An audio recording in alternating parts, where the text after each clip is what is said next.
반갑습니다. 제가 바빠졌어요. 오전에 같이 신방을 다닐 수 없게 되었어요. 그 이유를 말씀드릴게요. 제가 목사로 오랫동안 살았는데 다른 일을 하기 시작했어요. 제가 하는 일이 뭐냐면 어르신을 만나러 다녀요. 어르신을 만나러 다니는데 이 어르신들이 대부분 혼자 사셔요. 대부분 혼자 사시고 어르신들이 사시면서 너무 어려운 혼자 해결할 수 없는 일이 많죠. 핸드폰도 이렇게 잘 못 다루시고 그래서 문자도 막 확인해서 동사무로 해서 무소에서 이런 연락 왔어요. 이거 이렇게 하셔야 돼요. 이런 거 막 알려드리고 일도 대신 처리해드리기도 하면서 스스로 사실 수 있도록 도와드리는 일을 하고 있어요. 제가 지금 이 일을 하는데 일을 하면서 70대 중반부터 호적 나이로는 100세까지 어르신들이 계세요. 그리고 이 어르신들이 여자 어르신이 대부분이지만 남자 어르신도 계시고요. 그리고 일주일에 한 번에 제가 방문을 해서 한 1시간 정도씩 이야기를 나누다 와요. 제가 이 일을 하면서 새롭게 발견했잖아요. 이야, 내가 적성에 맞는 일을 찾았어. 아, 진짜로요. 저 제 적성을 다시 한번 돌아봤어요. 너무 재밌는 거예요. 근데 이 어르신들의 특징이 뭔지 아세요? 우리 어르신들. 여기 우리 권사님들도 계시지만 특징은요. 했던 말씀 또 하시고 또 하시고 하신 말씀 기억을 못 하셔요. 그래서 제가 생각해 봤죠. 52주에 매주 한 번씩을 만나면 어르신들께 들었던 말씀을 몇 번 똑같은 말을 들을 수 있을까? 최소 52번이에요. 근데 듣던 중에도 그날도요 몇 번을 반복하셔요. 우리 100세 어르신은 진짜 몇 번을 반복하시는데 너무 놀라운 건 제가 적성에 맞다고 그냥 하는 얘기가 아니에요. 지겹지가 않아요. 대단하지 않아요? 저 그래서 제가 특별한 줄 알았어. 지겹지가 않은데 제가 왜 이 어르신들과 만나서 똑같은 얘기를 듣는 게 지겹지 않을까라는 생각을 해봤어요. 제가 이야기를 들으면서 사실 어르신들의 얘기가 너무 애달팠어요. 너무 애달팠어요. 제 마음이 뭐라고 표현할 수가 없는 애달픔이 있었어요. 제가 만나는 어르신들은 13분을 만나고 있는데 다 어려운 환경이셔요. 배우지 못하셨고요. 살아왔던 시대가 전쟁을 늘 겪었어야 했고요. 당신이 배우지 못해서 애를 쓰고 기를 쓰고 살았는데 옛날에 열심히 몸으로 일해봐야 할 수 있는 일들이 뻔했잖아요. 예전에는. 지금하고는 또 달라요. 그러니까 자녀들조차도요. 중학교를 졸업시키지 못한 가정이 제가 만난 가정은 수두룩했어요. 저랑 또래인데 굉장히 충격적이었어요. 야, 이렇구나. 이렇게 살아가는 삶의 모습이 정말 다르구나. 어르신들의 이야기를 듣다 보니까 제가 들었던 생각은 세상 진짜 불공평하다. 그렇지 않아요? 생각해보면 세상은 날 때부터요 공평하지 않았어요. 내가 원해서 부모님을 선택하지 않지요. 근데 태어나 보니까 어떤 아기는요 너무 기다려서 다들 환대하면서 환영 속에 딱 태어나요. 그런데 어떤 아기는요 아무 잘못도 없이 태어났는데 거부당하고 거절을 당해요. 세상 너무 불공평하지 않아요? 제가 어르신들을 만나면서 어르신들 참 불공평한 세상을 살아오셨구나라는 생각이 들었어요. 그러면서 그때 들었던 생각이 세상에 공평한 거는 딱 한순간이겠다. 죽는 순간. 그러지 않을까요? 죽을 때는 가져갈 것도 없고 뭐 더 붙잡을 것도 없고 이때만 똑같지 않을까라는 생각이 들 만큼 굉장히 제 마음이 애잔했어요. 그런데 그러다가 불현듯이 제가 생각했죠. 그렇지. 내가 이것 때문에 목회를 시작했지. 제가 전에도 말씀을 드린 적이 있지만 제가 철없었던 시절에 중학교 때 TV에서 달동네가 나오는 다큐멘터리를 보다가 정말 그 말 했거든요. 이 말이 여기까지 올지 몰랐어요. 저렇게 가난하게 힘들게 사는데 죽어서도 지옥 가면 어떡하지? 내가 저 달동네 목회자가 되든지 아니면 개척교회 사모가 돼야겠다. 아이고야. 물론 제가 지금 달동네에서 사역하고 있는 건 아니지만 야, 그렇지. 이 기억이 떠오르더라고요. 오늘 설교의 제목이 뭐죠? 기억하라. 그래서 기억을 떠올리려고 해요. 기억하지 않으면 어느 순간 잊어버려서요. 내가 지금 여기 서 있는 이유를 놓치고 그냥저냥 살게 됩니다. 사실 그냥저냥 사는 게 편한 것 같아요. 그러지 않으세요? 저도 나름 나이가 들다 보니까 그냥저냥이 편해지더라고요. 막 깊이 생각하고 싶지 않을 때가 참 많아요. 인생 고단한데 다른 사람들 다 그렇게 살던데 뭐 별거 있다고 그런 생각이 들잖아요. 보통 사람들처럼 적당히 먹고 살 걱정 안 하고 때 되면 여행도 가고 취미생활도 즐기다가 또 때로는 나누면서 그렇게 살 수 있습니다. 그런데 이런 보통의 세상살이에서 우리의 길, 삶의 방향을 이야기하는 이유는요, 우리가 예수를 믿기 때문이에요. 길이신 예수님을 따라 살아가는 우리들은 각자 살아가는 처지도 다르고요, 환경도 달라요. 마음도 다 다릅니다. 하지만 예수라는 표대를 향해서 영원으로 나아가는 삶을 살고 있잖아요. 그러면 내가 진짜 잘 보고 있는 건가? 내가 길 놓치지 않고 잘 따라가고 있는 건가? 봐야 하잖아요. 그래서 오늘 말씀을 통해서 우리가 아무리 바빠도 그냥저냥 말고 아무리 고달파도 대충 말고 예수 따라가기 위해서 잊지 않고 기억해야 할 것이 무엇인지를 두 가지로 살펴보려고 해요. 먼저는요, 내가 누구였는지 기억하라. 내가 누구였나? 새벽마다 지금 오늘 읽은 신명기 말씀 보고 있습니다. 신명기 말씀은 가나안을 목전에 두고, 사실 하나님이 약속하신 땅이죠. 가나안, 젖과 꿀이 흐르는 땅. 이 약속의 땅을 목전에 딱 뒀어요. 이제 들어가기만 하면 되는데 그 순간 하나님께서 자격 미달 해서 돌아갔어요. 그 돌아간 시간이 얼마나 오래 걸렸든지 출애굽하고 나서 40년을 광야를 돌게 하셨죠. 그러다가 이제 좀 할만하겠어? 이제 때가 된 것 같아? 하시면서 다시 지금 가나안 목전에 이르게 하셨어요. 이 하나님께서 이렇게 목전에 두신 다음에 모세를 통하여 말하게 하시는 거예요. 다시 얘기해. 다시 당부해. 잊어서는 안 되는 게 무엇인지, 기억해야 하는 것이 무엇인지, 내 말을 잘 듣고 순종해야 살 수 있다는 걸 잘 알려줘라고 얘기하셨어요. 그래서 모세가 설교한 내용이 신명기 말씀입니다.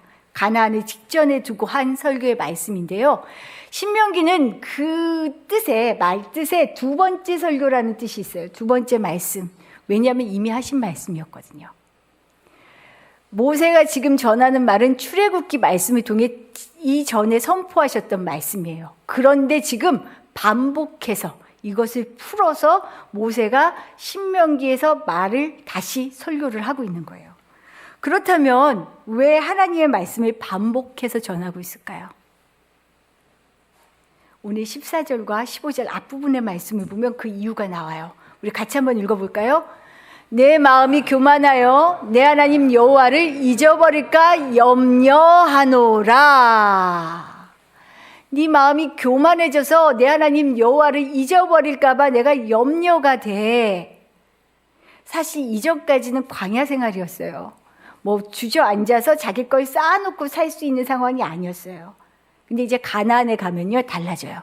자기 집도 지을 거고요, 자기 곡식도 챙겨놓게 되고요, 어떻게 돼요? 자기 것이 생겨요. 부유해져요. 그러면 하나님이 염려가 되는 거예요. 교만하여 하나님을 잊어버릴까 염려가 된다라고 얘기해요. 그러면서 하시는 말씀, 왜 교만하여 염려가 되는데 무엇을 기억하라고 이 말씀을 주셨을까? 그 다음 절에서 나와요. 여호와는, 같이 읽어볼까요? 여호와는 너를 애굽 땅 종되었던 집에서, 여기에서 두 가지를 보려고 하는 거예요. 첫 번째, 내가 누구였나? 그리고 그 다음에 이끌어내시고 인도하신 부분은 다시 그 다음번에 볼 거예요. 내가 누구였죠? 말씀을 보니까 종이었어요. 종이었다는 걸 상기시켜요. 종이 어떤 존재예요? 자기 주권이 있어요? 없어요. 자기가 마음대로 행동할 수 없어요. 생각도 행동도 모두가 누구에게 달려 있어요? 주인에게. 지금 이스라엘 백성은 애굽 땅의 종이었어요. 그런데 지금 이 이야기를 왜 가나안 땅에 보내시면서 왜 하셨을까? 네가 어떤 존재였는지를 기억해야 나를 기억할 수 있기 때문이에요. 하나님을 기억할 수 있기 때문에. 왜냐하면 주님이 주시는 땅에 들어가서 집도 짓고 재산도 불리며 살아갈 텐데 등 따시고 배부르면 어떻게 돼요? 배골던 시절은 잊어버려요. 우리도 그렇지 않아요? 뭐가 잘 되면 그때 잘 되면 잘할 수 있어요 하는데 그러고 나면 하나님 쏙 빠져요. 너무나 잘 알고 계셨거든요. 그 말씀이 12절에서 14절까지 나오는 거예요. 하나님의 염려가 구체적으로 나옵니다. 우리 같이 읽어볼까요? 내가 먹어서 배부르고 아름다운 집을 짓고 거주하게 되며 또 내 소와 양이 번성하며 내 은금이 증식되며 내 소유가 다 풍성하게 될 때에 내 마음이 교만하여 내 하나님 여호와를 잊어버릴까 염려하노라. 너무 구체적으로 나왔죠. 자신의 근원을 잊으면요, 내가 잘해서 다 이루었다라고 생각하게 돼요. 그래서 17절에서 또 이렇게 말씀하고 있어요. 그러나 내가 마음에 이르기를 내 능력과 내 손의 힘으로 내가 이 재물을 얻었다 말할 것이라. 우리를 너무 잘 알고 있는 거죠. 네가 해서 됐다라고 얘기할 거지? 그래서 명심하라는 거야. 명심하라는 거야. 사실은 그러잖아요. 살면은 내가 얼마나 열심히 일했는데요. 그래서 이만큼 모았어요. 거저 얻은 거 아니에요. 내가 얼마나 밤낮 눈 비비며 공부했는데요. 그래서 이만큼 공부한 거예요. 맞아요. 그리고 저도 나름대로 생각해 보니까 열심히 사는 것 같아요. 시간을 아껴가면서 아이고 어른들 앞에서 죄송하지만 이 나이에 끝까지 계속 공부하고 새로운 일하고 아유 오늘 허리가 다 아프더라고요. 진짜예요. 노력하지요. 애쓰지요. 그런데 정말 내가 잘해서 된 것인가? 오늘 18절 말씀 보면 알 수 있어요. 18절 말씀 같이 읽어볼게요. 내 하나님 여호와를 기억하라. 그가 내게 재물 얻을 능력을 주셨음이라. 내가 잘나서 공부한 것 같으세요? 하고 싶어도 할 수 없는, 도저히 할 수 없는 사람들이 있었어요. 나도 일어나고 싶지만 너무 가진 것이 없고 도와줄 사람이 아무도 없어서 일어설 수 없는 사람들이 있었어요. 물론 성공한 사람들, 여러 가지 이룬 사람들도 있지만 그렇지 못한 사람들도 무수하게 많아요. 하나님이 뭐라고 얘기하셔요? 내가 재물을 얻을 능력을 그가 주셨다라고 얘기해요. 네 힘으로 된 줄 알아? 아니야. 알잖아요. 우리 하나님 손가락 한번 까딱하면 우리 그냥 모든 것이 와르르 무너질 수 있다는 거 머리로는 알잖아요. 근데 사는 건 어때요? 영원히 지금 영원히 살 것처럼 살잖아요. 예수를 만나기 전 우리는 철저하게 죄인이었습니다. 생각하는 것도 마음 먹는 것도 진짜 어린 아기도 자기 거 움켜쥐는 건 진짜 힘을 그냥 꽉 쥔다 그러죠. 그래서 야 욕심은 타고나나 보다 막 이런 말들도 하잖아요. 사람 그렇게 선하지 않은 것 같아요. 이 죄인을 아무 조건 없이 그저 건져주시고 살게 하신 분이 누구예요? 주님이에요. 이거 기억나세요? 이거 기억하며 살고 계세요? 그런데 살다 보면 살만하다 싶으면 나의 본 모습을 망각해버리죠. 내 힘과 노력으로 내가 살고 있다라고 믿게 되죠.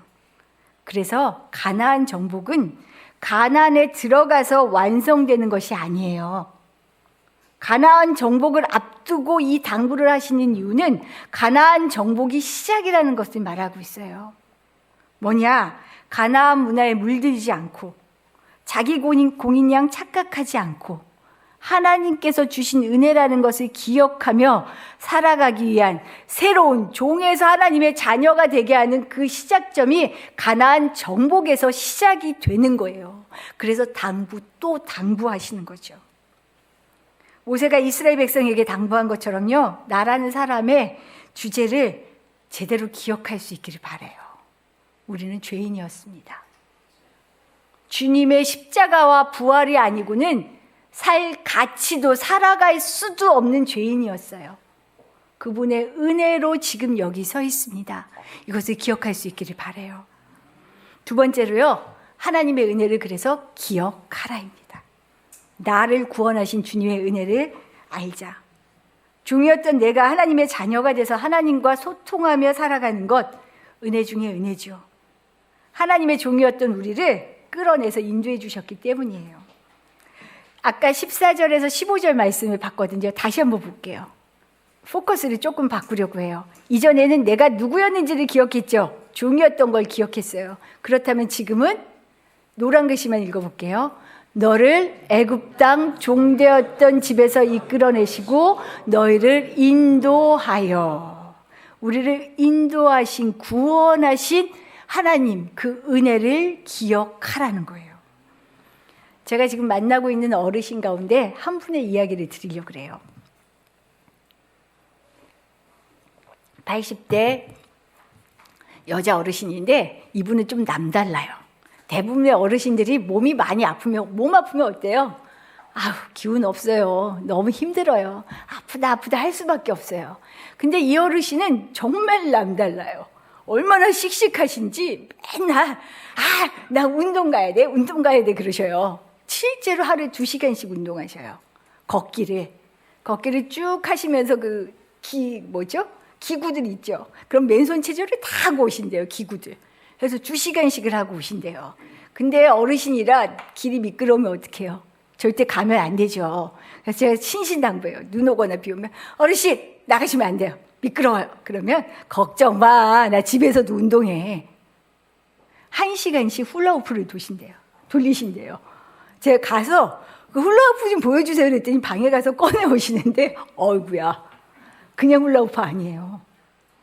저도 그냥 훌라후프는 돌리는데 엄청 두껍고 무거워요.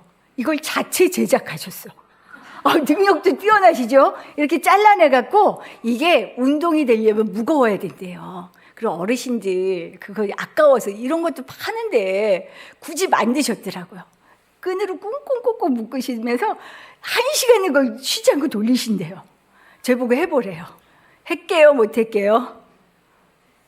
안 했어요. 그 무게를 보는 순간 이걸 떨어뜨리면 어르신 댁이 3층인데 일 날 것 같아요. 어르신 나 그거 못해요. 그랬더니 막 웃으셔요. 이 명랑하신 어르신. 그런데 이 어르신이 늘 입에 달고 있는 말씀은 또 이래요. 난 너무 행복해. 난 지금 내가 사는 게 꿈만 같아 그러셔요. 근데 저도 보는 눈이 있잖아요. 이 어르신의 생활이 이렇게 꿈만 같아 보이지 않았거든요. 객관적인 조건이. 이 어르신 노인 일자리에 그 일을 계속 하셔야 한 달 생활이 가능하신 분이에요. 자녀들도 진짜 이 어르신이 3남매를 키우셨는데 이 어르신은 원주에서 1년 이상을 집을 살아본 적이 없으시대요. 월세를 못 내면 쫓겨나고 못 내면 쫓겨나고. 더군다나 옛날엔 그 어르신 말씀이 그래요. 옛날에는 여자들이 일할 데도 없었어. 그러니까 그냥 일 바둥바둥 해도 돈을 뭐 버나? 그래서 결국은 딸들이 끄떡하면 등록금 못 냈다고. 옛날 학교는 왜 그랬을까요? 집에 가. 돈 갖고 와. 그래서 쫓겨나기 일쑤였어요. 그래서 결국 중학교를 세 자녀가 아무도 졸업을 못했어요.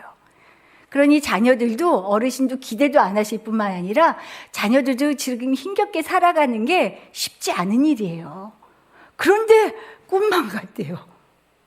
너무 행복하대요. 그래서 제가 뭐가 그렇게 좋으세요? 일부러 물어봤어요. 그랬더니 나 이 집 내 돈으로 샀어. 내 힘으로. 작은 방이 2칸인 조그만 빌라예요. 오래된 빌라.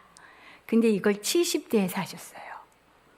70대에 골프장에서 잔디 가꾸는 일을 하시면서 당신 평생에 제일 많은 돈을 벌으셨어. 근데 이 돈 벌려고요. 하다가 한번 베란다에서 집에서 이렇게 넘어졌는데 뼈가 금이 가고 부러진 것도 모르고 이 일자리 놓칠까 봐 그냥 일하셨어요. 그렇게 하고 산 집이에요. 그러니 이분은 여기에 있는 자체가 너무 행복하고 꿈만 같은 거예요.